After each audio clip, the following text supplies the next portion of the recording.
Hello friends, welcome back to cinema secrets. இன்னைக்கு இந்த வீடியோல நான் யாரை பத்தி பேச போறேன் அப்படின்னு பாத்தீங்கன்னா, மது பழக்கம் மற்றும் மாது பழக்கத்துக்கு அடிமையாகி சூப்பர் ஹிட் படங்களை தவறவிட்ட அங்காடி திரு மகேஷ் அவர்களை பத்தி தான் இந்த வீடியோல நான் பேச போறேன். அவர் எந்தெந்த படங்களை தவற விட்டாரு அப்படின்ற மாதிரி மேம்போக்கா போற போக்குல பேசுறது மட்டும் இல்லாம, இவர் இன்னைக்கு சினிமால கிட்டத்தட்ட சிவகார்த்திகேயன் மற்றும் விஜய் சேதுபதி ரேஞ்சுக்கு வளர்ந்திருக்க வேண்டிய ஒரு நடிகர். ஆனா எதனால அவர் இந்த லெவலுக்கு கீழே போயிட்டாரு, கிட்டத்தட்ட விமல் ரேஞ்சு கூட அவரால் வளர முடியல. அதுக்கு முக்கியமான காரணம் என்ன அப்படின்றத பத்தி தான் பேச போறேன். ஏப்பா அதான் நீ தலைப்பிலேயே சொல்லிட்டியே, குடிப்பழக்கம் மற்றும் பெண் போதைனால இப்படி ஆயிட்டாருன்னு அப்படின்னு நீங்க என்ன கேட்டீங்கன்னா, இது மட்டும் முக்கியமான காரணம் இல்ல நண்பர்களே. இதையும் தாண்டி சினிமால இன்னைக்கு பல பேர் தோத்து போறதுக்கான இன்னொரு முக்கியமான காரணமும் இருக்கு. அது என்னன்றத இந்த வீடியோட நான் இறுதியில சொல்றேன். அதுக்கு முன்னாடி மகேஷ் அவர்கள் எப்படி இந்த திரைத்துறைக்கு வந்தாரு, அதுக்கப்புறம் இந்த அங்காடி திரு அப்படின்ற ஒரு அற்புதமான படத்துல நடிச்சார் பாத்தீங்களா, இந்த படத்துக்கு பின்னாடி இருக்கிற ஒரு சில ரகசியங்கள் என்ன, அதுக்கப்புறம் எந்தெந்த மாதிரியான சூப்பர் ஹிட் படங்களை தவறு விட்டாரு, எந்த காரணத்தினால தவறு விட்டாரு அப்படின்றத டீடைல்டா இன்னைக்கு கம்ப்ளீட்டா இந்த வீடியோல நம்ம பேசுவோம். இதுக்கப்புறம் சினிமால இவர் இந்த மாதிரியான தப்புகளை பண்ணனாலதான் இவர் சினிமால இன்னைக்கு ஒரு நல்ல நிலைமைக்கு வர முடியல அப்படின்ற காரணத்தையும் பேசுவோம். குறிப்பிட்டு சொல்லணும்னா, குடிப்பழக்கம் மற்றும் மதுப்பழக்கம் மட்டும் ஒரு மனுஷன் அழியறதுக்கு காரணம் இல்லை நண்பர்களே. சினிமாவை பொறுத்த வரைக்கும் இதையும் தாண்டி பெரிய காரணம் ஒன்று இருக்கு. அது சினிமாலன்னு கிடையாது, எந்த துறைக்கு நீங்க போறதா இருந்தாலும் அந்த ஒரு காரணத்தை தெரிஞ்சுக்கணும் அப்படின்னு நான் விரும்புறேன். அதனால இந்த வீடியோவை நீங்க கடைசி வரைக்கும் பாருங்க. சோ இப்போ நேரம் நம்ம வீடியோக்குள்ள போவோம். அதுக்கு முன்னாடி மறக்காம நம்ம சேனலோட மெம்பர்ஷிப்ல ஜாயின் பண்ணுங்க அப்படின்ற மாதிரி நம்ம நண்பர்களை நான் கேட்டுப்பேன். இதுக்கு முன்னாடி ஏகப்பட்ட பேர் ஆதரவு தெரிவிச்சு நம்மளோட மெம்பர்ஷிப்ல ஜாயின் பண்ணிருக்கீங்க. இந்த மெம்பர்ஷிப் ஜாயின் பண்றதுக்கு முக்கியமான காரணம் என்னப்பா, எதுக்குப்பா நான் மெம்பர்ஷிப்ல ஜாயின் பண்ணணும் அப்படின்னு கேட்டீங்கன்னா, இன்னைக்கு சினிமா சீக்ரெட்ஸ் ரன் பண்ணிட்டு இருக்கிற என்னால ஒரு சில விஷயங்களை நேரடியா வெளிப்படையா எல்லார்கிட்டையும் பேச முடியாது. நம்ம மெம்பர்ஸ் ஆகிய பல பேர் விருப்பப்பட்டு நம்ம சேனல்ல மெம்பர்ஸ் ஆனாங்கன்னா அவங்களுக்காக எக்ஸ்க்ளூசிவான வீடியோ போடுவேன். அதே மாதிரி மெம்பர்ஸுக்கு மட்டும் மாசத்துக்கு 2 தடவை லைவ் வரலான்னு பாக்குறேன். இனிமே நீ வரலையே அப்படின்னு கேட்பீங்க. ஓரளவுக்கு டீசென்டான மெம்பர்ஸ் வரட்டுங்க, அதுக்கப்புறம் வந்தாதான் நம்ம பேசுறதுக்கு ஒரு அர்த்தம் இருக்கும். அந்த லைவ்ல சினிமா சம்பந்தப்பட்ட எந்த கேள்விகளாக இருந்தாலும் என்கிட்ட கேட்கலாம். அதுக்கான பதில்களை உடனுக்குடன் நான் உங்களுக்கு தெரிவிப்பேன். இது மட்டும் இல்லாம நம்ம சேனலை சப்போர்ட் பண்ணும் விதமாக இந்த மெம்பர்ஷிப்ல ஜாயின் பண்ணுங்க. சோ இதெல்லாம் தான் நண்பர்களே மெம்பர்ஷிப்பில் ஜாயின் பண்ணக்கூடிய ஒரு சில காரணங்கள். இப்போதைக்கு நான் சொல்லுவேன், இன்னும் மெம்பர்ஸ் அதிகரிக்க இன்னும் இன்ட்ரெஸ்டிங்கான நிறைய விஷயங்கள் நம்ம மெம்பர்ஷிப் வாயிலாக எல்லாருக்கும் நான் தெரியப்படுத்துவேன் அப்படின்றத நான் சொல்லிக்கிறேன். சோ மறக்காம டிஸ்கிரிப்ஷன்ல லிங்க் கொடுத்துருக்கேன், மெம்பர்ஷிப் லிங்க், அதை கிளிக் பண்ணி ஜாயின் பண்ணுங்க. ஆயிரக்கணக்கில் 100கணக்கில் நான் ஒன்றும் வைக்கலங்க, ரொம்ப மினிமமாக தான் வச்சிருக்கேன். அதனால கிளிக் பண்ணிட்டு வாங்க, நம்ம அங்கேயும் சந்திப்போம், எக்ஸ்க்ளூசிவான கண்டென்ட் அங்கேயும் பார்ப்போம், லைவ்லயும் பேசுவோம். இதோட சேர்த்து இன்னொரு விஷயத்தையும் சொல்லி விரும்புற நண்பர்களே, நம்ம சினிமா சீக்ரெட்ஸ் நேயர்களுக்காக சினிமா சீக்ரெட்ஸ் ரிவ்யூ அப்படின்ற மாதிரி ஒரு மூவி ரிவ்யூ சேனல் ஆரம்பிச்சிருக்கேன். அதோட லிங்கையும் டிஸ்கிரிப்ஷன்ல கொடுக்குறேன். அந்த சேனலையும் சப்ஸ்கிரைப் பண்ணுங்க. வித்தியாசமான படங்களோட ரிவ்யூஸ் அந்த சேனல்ல நான் பேச போறேன். ஸோ அதையும் பார்த்து என்ஜாய் பண்ணுங்க நண்பர்களே. நன்றி. ஸோ இப்போ மகேஷ் மேட்டருக்கு வருவாங்க. அதாவது மகேஷ் அவர்கள் பல இன்டர்வியூ எந்த பக்கம் மைக்க கொடுத்தாலும் நீங்க ஏங்க இன்னைக்கு வளரல அப்படின்னு கேட்டீங்கன்னா, எனக்கு திறமை இருக்கா இல்லையா, அதுக்கப்புறம் நான் சினிமால என்னென்ன விஷயங்கள் நான் கத்துக்கல அப்படின்ற மாதிரிலாம் அவர் எதையும் பெருசா சொல்ல மாட்டாரு. 19 நான் குடிப்பழக்கத்துக்கு அடிமையாட்டேன், சேர்வாரு கூட சேரு அப்படின்ற மாதிரி பெத்தவங்க சொல்லுவாங்க. அதையும் நான் கண்டுக்கல. தேவையில்லாத சவகாசம், ஏகப்பட்ட மட்டமான ஃப்ரெண்ட்ஷிப், இப்படிதான் என் வாழ்க்கை போச்சு அப்படின்ற மாதிரி சொல்றாரு. ஆனா இன்னி வரைக்கும் அவர் புரிந்து கொள்ளாத ஒரு விஷயம், சினிமால வேற ஒரு சம்பவமும் இருக்குது, வேற ஒரு மேட்டரும் இருக்குது. அது என்னன்றதை இன்னி வரைக்கும் அவர் புரிஞ்சுக்கல. என்னைக்கு அதை புரிஞ்சு போறோம் அன்னிதான் மகேஷ் அவர்களால சினிமால ரீஎன்ட்ரி குடிக்க முடியும் அப்படின்ற மாதிரி நான் இன்னைக்கு அடிச்சு ஆணித்தனமா சொல்றேன். இதை மகேஷ் அவர்கள் பார்த்தாலும் சரி, மகேஷ் அவர்களோட நண்பர்கள் யாராவது பார்த்தாலும் சரி, அவருக்கு கன்வே பண்ணுங்க. அவரோட ஃபியூச்சர் வாழ்க்கைக்கு இது உறுதுணையா இருக்கும் அப்படின்னு நான் சொல்லிக்கிறேன். இப்போ மகேஷ் அவர்கள் எப்படி இந்த தமிழ் சினிமா இண்டஸ்ட்ரிக்கு வந்தார் அப்படின்றது பாத்தீங்கன்னா, திருநெல்வேலியில ஒழுங்கா படிச்சுன்னு இருந்தாருங்க மனுஷன். அப்போ அவங்க ஸ்கூல்ல நடக்கிற வாலிபால் போட்டியில கலந்துகிட்டு ரொம்ப சின்சியரா ரொம்ப தீவிரமா வாலிபால் விளையாடிட்டு இருந்திருக்காரு. அப்ப அந்த பக்கமா அந்த வழியில வசந்த பாலன் அவர்களோட உதவி இயக்குனர் அவரை பார்த்துட்டு, அட இந்த பையன் நம்ம படத்துக்கு கரெக்டா இருப்பானே, நம்ம வசந்த பாலன் வேற அங்காடி தெருன்னு ஒரு படம் எடுக்க போறாரு, புதுமுகத்தை தான் அறிமுகப்படுத்தணும், ஏன்னா அவன் தான் எவ்வளவு அடிச்சாலும் கேட்க மாட்டான் அப்படின்ற மாதிரி புதுமுகமா தேர்ந்துக்கிறாரு. பரத்துகிட்ட எல்லாம் அவர் கை நீட்டினார்னு வைங்களேன், பரத்துகிட்ட இருக்கிற ஆம்ஸுக்கு அவர் திருப்பி கை நீட்டுருவாரு, பரத்தெல்லாம் மறுபடியும் நடிக்க வைக்க முடியாது அப்படின்னு முடிவு பண்ணி தான் ஒரு புதுமுகத்தை தேடி இருக்காரு. அதுவும் அந்த திருநெல்வேலி சாயல்ல ஒரு பையன் இருக்கணும், அப்பாவி மூஞ்சா இருக்கணும் அப்படின்னு சொல்லி மகேஷ் கன்வின்ஸ் பண்ணிருக்காங்க. ஆரம்பத்துல மகேஷ் இதுக்கு ஒத்துக்கல, மகேஷ் வீட்லயும் ஒத்துக்கல. ஏன்னா இவங்களுக்கு சினிமா பின்னணி எதுவுமே இல்ல, அது மட்டும் இல்லாம சினிமா நாலேஜ் அப்படின்றது எதுவுமே கிடையாது. ஒழுங்கா படிச்சு ஒரு வேலைக்கு போனோம் அப்படின்ற ஒரு எய்ம்ல தான் ஒழுங்கா இருந்தது அந்த குடும்பம். அந்த குடும்பத்தை போய் கெடுத்தது இந்த உதவி இயக்குனர் மற்றும் மகேஷ் அவர்களோட பிடி சார் தான் அப்படின்னு சொல்லுவேன். ஏன்னா வீட்டுல ஒத்துக்கல அப்படின்னு மகேஷோட பிடி சார் தான் மகேஷை கன்வின்ஸ் பண்ணி, நல்ல வாய்ப்படா, இந்த இயக்குனர் ஏற்கனவே ஒரு 2 வெற்றி படம் கொடுத்துருக்காரு, உடனே நீ போய் சேர்ந்துக்கோ, ஹீரோவா நடிக்க போறிய அப்படின்ற மாதிரி உசுப்பேத்தி அமுச்சு விட்டுருக்காங்களாம். இதனாலதான் தளபதி விஜய் அப்பப்ப சொல்லுவாரு, உசுப்பேத்துறவங்க கிட்ட உம்முனும் கடுப்பு ஏத்துறவங்க கிட்ட கம்முனும் இருக்கணும் அப்படின்ற மாதிரி. அதே மாதிரி நம்ம தலையும் ஒரு விஷயம் சொல்லுவாரு, ஞாபகம் இருக்கா, என்ன சேர்க்காத அப்படின்னு பாருங்க. சோ அது சிம்பிளான டயலாக்கா இருந்தாலும் அதுக்கு பின்னாடி பல அர்த்தம் இருக்கு, அதெல்லாம் நான் அப்புறம் சொல்றேன். சோ இந்த மாதிரி படத்துல நம்ம ஹீரோவோட மாஸ் இமேஜ் மட்டும் எடுத்துக்கிட்டு இந்த மாதிரி நல்ல மெசேஜ் எல்லாம் நம்ம எடுத்துக்கிறது கிடையாது. எடுத்துக்கிட்டா வந்து நம்ம வாழ்க்கை என்னைக்குமே சிறப்பா இருக்கும். ஸோ ஓகே, மகேஷோட விஷயத்துக்கு வர ரொம்ப எங்கேயோ போயிட்டு இருக்குது டாபிக். ஸோ இந்த மாதிரி ஒரு பையனை கூட்டின்னு வந்து அங்காடி தெருல நடிக்க வச்சிருக்காங்க. இதுல ஒரு பாராட்டத்தக்க விஷயம் என்னன்னு பாத்தீங்கன்னா, வசந்த பாலன் அவர்களுக்கு மிகப்பெரிய பாராட்டுங்க. ஏன்னா ஒரு வீடியோல பார்த்தேன், இந்த படத்தை வந்து அவர் எப்படி எடுத்தேன் அப்படின்ற மாதிரி என்கிட்ட சொல்லல, வீடியோல பொதுவாக சொன்னாரு. என்னன்னா, முதல்ல நான் டி நகர் போகும்போது அங்க இருக்கிற அந்த வாழ்வியலை பார்க்கும்போது இதை பத்தி ஒரு டாக்குமெண்ட்ரி எடுக்கணும் அப்படின்றதாங்க என் ஐடியா. அதனால நான் டாக்குமெண்ட்ரி எடுக்கிறதுக்காக ஏகப்பட்ட பேரை வந்து சந்திச்சேன். அவங்க கிட்ட அவங்களோட வாழ்க்கையின் இன்னல்கள், டி நகரோட லைஃப் ஸ்டைல் எப்படி இருக்கு, குறிப்பா அந்த ரங்கநாதன் தெருவோட லைஃப் ஸ்டைல் எப்படி இருக்கு, இதையும் தாண்டி அங்க இருக்கிற அந்த பெரிய பெரிய காம்ப்ளெக்ஸ், அந்த ஷாப்பிங் மால்ஸ், அதுக்கப்புறம் இந்த சரவணா ஸ்டோர் மாதிரி, லெஜண்ட் மாதிரி, இந்த மாதிரி கடைகளில் இருக்கக்கூடிய வேலை செய்யற பசங்களோட லைஃப் ஸ்டைல் எப்படி இருக்கு அப்படின்னு நான் டாக்குமெண்ட்ரியா எடுக்கும்போது ஏகப்பட்ட அதிர்ச்சிகரமான விஷயங்கள் எனக்கு வந்து தெரிய வந்தது. இதுக்கப்புறம் இதை மக்கள் கிட்ட கொண்டு போய் சேர்க்கணும்னா டாக்குமெண்ட்ரி எடுத்தா பத்தாது, நம்ம ஒரு படமாவே எடுப்போம் அப்படின்ற ஒரு முடிவுல தான் அங்காடி தெரு அப்படின்ற ஒரு படத்தை நான் ஆரம்பிச்சேன் அப்படின்னாரு. சோ இந்த அங்காடி தெருல நடிச்சு முடிச்சதுக்கு அப்புறம் இந்த படம் எந்த அளவுக்கு வெற்றி படம் ஆச்சு அப்படின்றது நான் சொல்லி உங்களுக்கு தெரியணும் அப்படின்றதே கிடையாது. ஏன்னா இந்த படம் வந்து கிட்டத்தட்ட என்னங்க ஒரு 2010 இந்த படம் ரிலீஸ் ஆச்சு அப்படின்னு நினைக்கிறேன். இந்த படத்தை பார்த்துட்டு எல்லாருக்கும் ஒரு தாக்கம், அதாவது வசந்த பாலன் அவர்கள் எந்த அளவுக்கு உழைப்பை கொட்டினாரோ அதே அளவுக்கு ஈக்குவலா மகேஷ் அவர்களும் உழைப்பை கொட்டியிருப்பாரு. என்னதான் வந்து வசந்த பாலன் ஒரு கதை மற்றும் திரைக்கதை எழுதினாலும் அதுல இருக்கிற நடிகன் தான் அந்த இம்பாக்டை கிரியேட் பண்ண முடியும். மகேஷ் அவர்கள் முதல் படத்திலே அந்த இம்பாக்டை கிரியேட் பண்ணி தமிழ்நாட்டு மக்களை கட்டி போட்டு எந்த பக்கம் திரும்பினாலும் மகேஷ் தாயா சரியா நடிச்சிருக்கிறாங்க. அது மட்டும் இல்லாம இவனுக்கு போட்டியா அஞ்சலியும் நடிச்சிருக்கு, பிளாக் பாண்டி அப்படின்ற ஒரு நடிகரும் நடிச்சிருக்காரு அப்படின்ற மாதிரி இந்த படம் வந்து ஒரு மொத்த கலவையா அமைஞ்சுது. இந்த படத்தை பார்த்ததுக்கு அப்புறமா ரங்கநாதன் தெரு மாதிரி இருக்கக்கூடிய ஏரியால இருக்கக்கூடிய பிரம்மாண்டமான கடைகளில் வேலை செய்யும் அந்த ஊழியர்களை பார்க்கும்போது நம்மளுக்கு கொஞ்சம் பரிதாபம் வந்துருச்சு. அந்த படம் ரிலீஸ் ஆகிறதுக்கு முன்னாடி இந்த மாதிரி கடைக்கு போனா அங்க இருக்கிற அந்த வேலை செய்யற பசங்க கிட்ட கஸ்டமர்ஸ் வந்து கடுமையா நடந்துப்பாங்க, கரெக்டான ட்ரெஸ் எடுத்து கொடுக்கல, கரெக்டான பொருள் எடுத்து கொடுக்கலன்னா. ஆனா இந்த படம் வந்ததுக்கு அப்புறம் இன்னி வரைக்கும் மக்களோட மனநிலையே மாறி போச்சு. அந்த மாதிரி பிரம்மாண்ட கடையில வேலை செய்யற பசங்க கிட்ட யாருமே கடுமையா நடந்துக்கல. இந்த அளவுக்கு ஒரு மனமாற்றத்தை ஏற்படுத்துனது அங்காடி தெரு படம் தான். அந்த படத்துக்கு தான் அந்த பெருமை சேரும் அப்படின்ற மாதிரி சொல்லலாம். அந்த அளவுக்கு ஒரு அற்புதமான படம். ஆனா இப்பேற்பட்ட படத்துல நடிச்ச இயக்குனரும் இன்னைக்கு பெரிய லெவல்ல எந்த ஒரு மாற்றத்தையும் கொண்டு வர முடியல. அவரோட லைஃப்ல எந்த மாற்றத்தையும் கொண்டு வராம இந்தியன் 2 படத்துல உதவி இயக்குனரா வேலை பார்த்துட்டு இருக்காரு அப்படின்றது ரொம்ப வருத்தத்துக்குரிய ஒரு விஷயம் தான். இருந்தாலும் ஒரு சமீபத்தில் ஒரு சில நல்ல படங்கள் இயக்குனாலுமே கூட அது வந்து பெரிய லெவலில் ரீச் ஆக மாட்டேங்குது. அதுக்கு முக்கியமான காரணம் ப்ராப்பரான மார்க்கெட்டிங் இல்லாதனால தான் அப்படின்னு நான் சொல்லுவேன். அது வேற ஒரு டாபிக், அதெல்லாம் நம்ம அப்புறம் பேசுவோம். ஆனா இருந்தாலும் சமீபத்தில் அநீதி அப்படின்ற ஒரு படத்தை அர்ஜுன் தாஸை வச்சு இவர் இயக்கியிருந்தாரு. ரொம்ப நல்ல படம். அந்த படத்தை எத்தனை பேர் பார்த்தீங்கன்னு தெரியல. ஒரு நண்பர் கமெண்ட்ல கேட்டிருந்தாரு இந்த படம் எப்போ வந்தது அப்படின்ற மாதிரி கேட்டாரு. ஸோ அந்த அளவுக்கு மார்க்கெட்டிங் இந்த படத்தை கொண்டு போய் சேர்க்கல அப்படின்ற மாதிரி தான் நான் சொல்லுவேன்.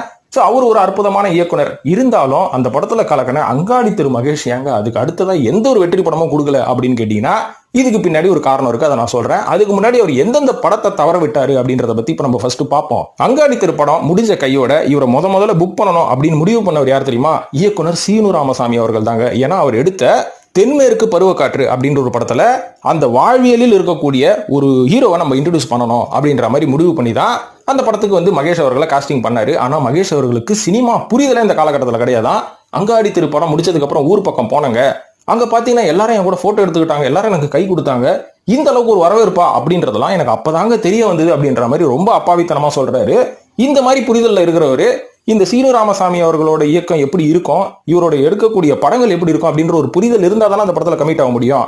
ஆனா இந்த ஒரு விஷயத்த நல்லா தெரிஞ்சுக்கிட்ட விஜய் சேதுபதி சீனு ராமசாமி அவர்களை கப்புன்னு பிடிச்சி நேஷனல் அவார்டு வரைக்கும் போயாச்சு. இப்போ நான் இதை சொன்ன உடனே என்ன காரணம் மகேஷ் அவர்கள் அந்த படத்தை எடுத்துக்கல, எந்த காரணத்தினால விஜய் சேதுபதி அவர்கள் அந்த படத்தை எடுத்துக்கிட்டாரு அப்படின்றது உங்களுக்கு ஓரளவு புரிஞ்சிருக்கும். புரியாதவங்களுக்கு சொல்றேன், சினிமா நாலேஜ்ன்றது ரொம்ப முக்கியங்க.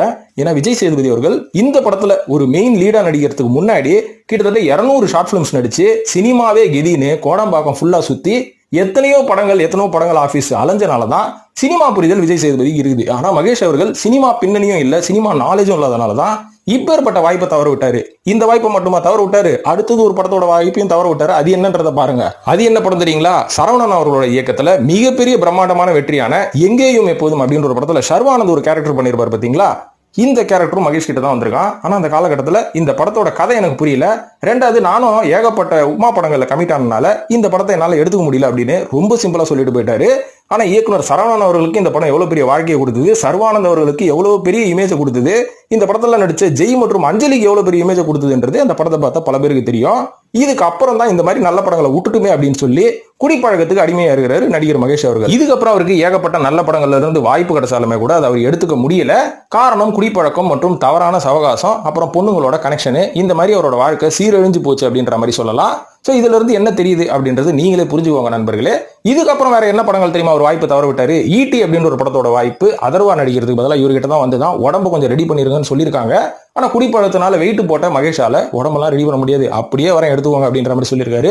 ஏங்க ஒரு ஒலிம்பிக் சாம்பியன் ஆக போற ஒரு ஹீரோ இப்படி அங்க இருப்பார் அப்படின்னு சொல்லி இந்த வாய்ப்பு அவர் விட்டு போயிடுச்சு. இதுக்கப்புறம் மறுபடியும் இவருக்கு ரீஎன்ட்ரி கொடுக்கறதுக்கு இன்னொரு நல்ல வாய்ப்பு கிடைச்சது.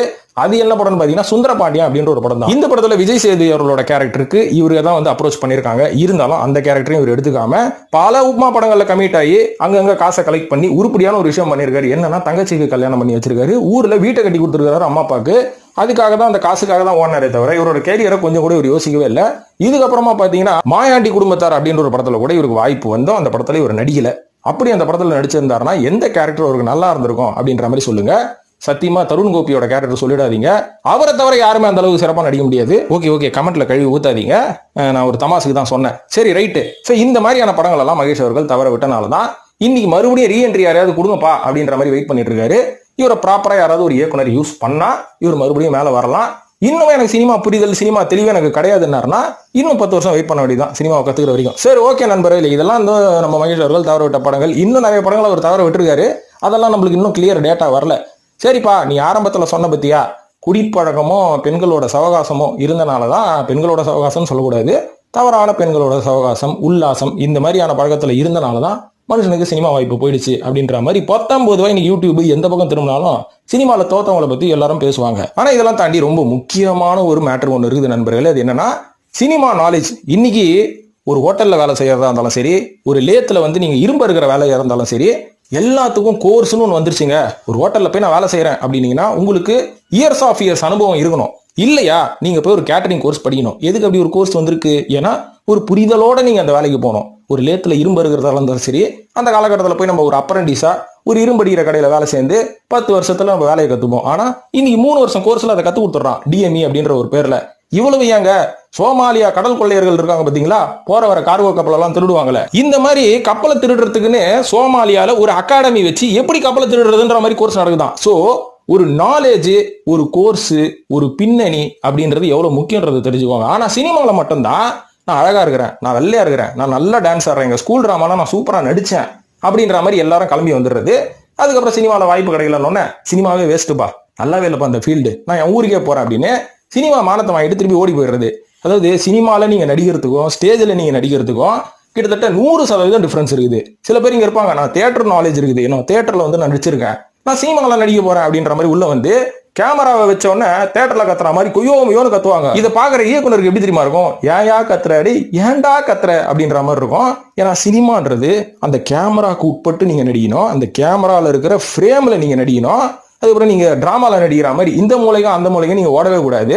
அந்த லிமிட்டான வால்யூம்ல நீங்க நடிக்கணும். நீங்க ஷூட்டிங் எடுக்கிறது பக்கத்து வீட்டுக்காரன கூட தெரியக்கூடாது, டிஸ்டர்பன்ஸ் இருக்கக்கூடாது. ஏன்னா நீங்க பப்ளிக்ல ஷூட்டிங் பண்றீங்க.